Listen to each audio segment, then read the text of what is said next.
He's going to blow them up. So, as we shall see, that God's best gifts to His children are not temporal pleasures or possessions, but they are a breathtaking glimpse of Himself. And this is what God is going to give to Job. In the balance of chapter 2, Job's friends come to him and they begin to console with him. The next 33 chapters are he and his friends debating this, and his friends come to him with the same theological presuppositions that Job has, that God always blesses in a temporal sense the righteous, and He always afflicts in a temporal sense the wicked. And they come with those same presuppositions, and they analyze and they deduce that Job's calamity must be because of some sin in his life. Okay? That's their deduction. And Job has arrived at the same place that 17-year-old quadriplegic has arrived at. He says, "My soul would choose death rather than this pain." And in the next 33 chapters, Job never renounces God, and he never discards his faith, but he comes perilously close to impugning the character and the wisdom of God. And I'm just going to give you about 4 verses here that will give you a taste of what Job has said. Job 10, 1 and 2. Job says this, "I will give full vent to my complaint. I will speak in the bitterness of my soul. I will say to God, do not condemn me. Let me know why thou dost contend with me." Job 13:3. "I would speak to the Almighty, and I desire to argue with God." Job 23:3 and 4. "Oh, that I knew where I might find Him, that I might come to His seat. I would present my case before the Lord and fill my mouth with arguments." Listen to him. Listen to him. Job 31:35.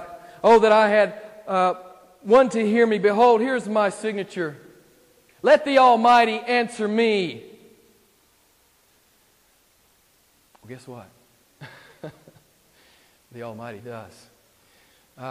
Although God is under no obligation to come to Job, He's certainly under no obligation. He graciously does come to Job. And I want you to notice, as God comes to Job, and I want you to notice what God does and what God does not do. Okay? I want you to be on the lookout for what God does and what God does not do. Now I'm just going to flow through chapters 38, 39, and 40. You can turn there with me. I'm just going to pick out some selected verses because I'm going to try to just give you the gist of what God says to Job. Job 38:1. "The Lord answered Job out of a whirlwind and said, Who is this that darkens counsel by words without knowledge? Now gird up your loins like a man, and I will ask you to instruct me. Where were you when I laid the foundations of the earth? Tell me if you have understanding."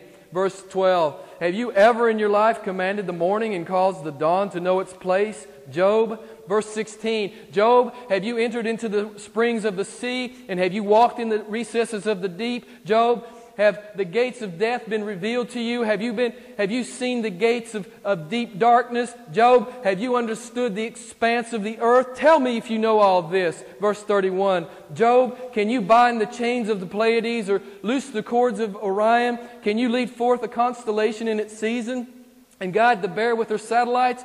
Do you know the ordinances of heaven or fix their rule over the earth? Can you lift up your voice to the clouds so that the abundance of water may cover you? Can you send forth lightnings that they may go and say to you, Here we are?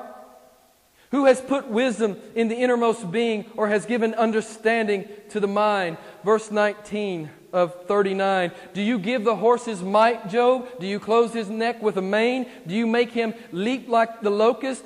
His majestic snorting is terrible." Verse 26.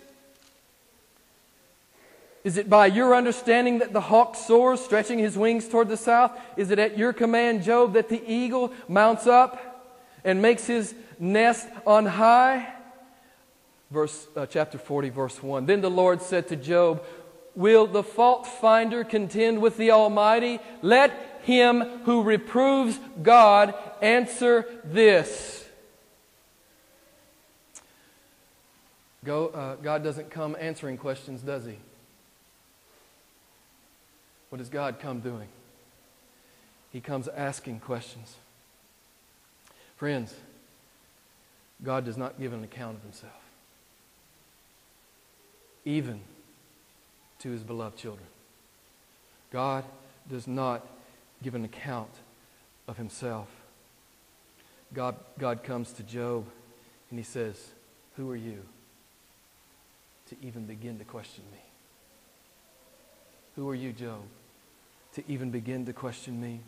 I love how the Message paraphrases it here. It says, "Why do you confuse the issue, Job? Why do you talk without knowing what you're talking about? Pull yourself together, Job. Get up on your feet, stand tall, because I have some questions for you, and I want some straight answers." It reminded me of that great verse over in Romans chapter 9, verse 20, where Paul talks about, "Who are you, O man, who answers back to God? Who do you think you are?" Friends, we need to have a little humility before God, and I think that's woefully missing in the church today. We have no real awe before Him. Paul goes on in Romans chapter 9, "Will the thing molded speak to the molder? Why did you make me like this? Does the potter not have the right over the clay?" Friends, if you don't understand He's the potter and you're the clay, you don't have the right image in your mind. He has absolute right to do with you as He pleases. He made you. You belong to Him in every sense of the word. Even if you don't love Him, even if you're not in the body of Christ, you're still His. By possession, He made you.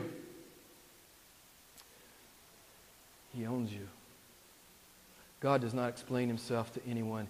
He doesn't come answering any questions. He comes asking questions. And so, here's the deal. He says, "Job, you think you're ready to debate on my level? You think you have what it takes to call me to account? You think your 2.5 pounds of gray matter can match up with me?" Okay, he says, here's your qualifying exam. And God gives Job 70 questions. And okay, how many did Job get right? This is his qualifying exam to debate with God. How many questions does Job answer?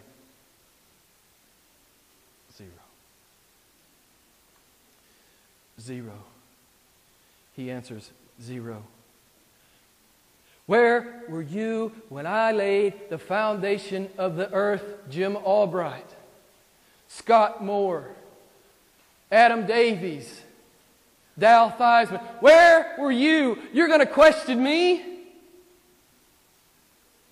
You think you can question me? Who are you, O man, who answers back to God? Friends, if you're calling God to account, I want to say 2 things to you. He's not going to give you an accounting. For one, He's not going to give you an accounting. And if you expect Him to come and even explain to you, you better get a few more answers right than Job did. And you let me know, if you want to persist with God, if you want to persist debating God and challenging God and calling God to account, you let me know how that goes with you. Because I have it on good authority, scriptural authority, that God's not going to explain Himself to you. Remember Job's words, "I desire to argue with God. I'm going to give full vent to my complaint. Oh, that I wish I knew where He was. I'd tell Him all about it." You remember that? Well, Job doesn't have to find God. God finds him. Look here at chapter 40. Here's Job's response. He was going to give full vent to his complaint. He was going to argue with the Almighty. Now, Job has caught a glimpse of this awesome God. Listen to what he says. Chapter 40, verse 3. "And Job answered the Lord and said, Behold, I am insignificant. What can I reply to thee? I lay my hand on my mouth. Once I have spoken, and I will not answer, even twice, and I will add no more." Job's out of his league, and he knows it. Okay? He's out of his league. He's got one option. That's to put his hand over his mouth and to lay on his face before this awesome God.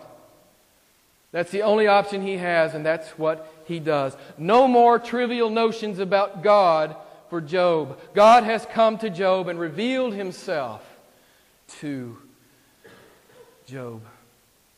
Job decided it would be best to let God be God, and he would just be Job. Friends, I know that sounds simplistic, but friends, if you haven't gotten to that place in your life, you need to get there immediately. You need to get to the place where you can let God be God and you just be you. And this is where Job has come to.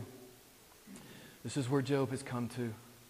Job asked a few more questions, and God asked a few more questions, and here's how, this is Job's final response. Job chapter 42. This is his final response to the Lord. Verse 2 of chapter 42. Job says, I know that thou canst do all things,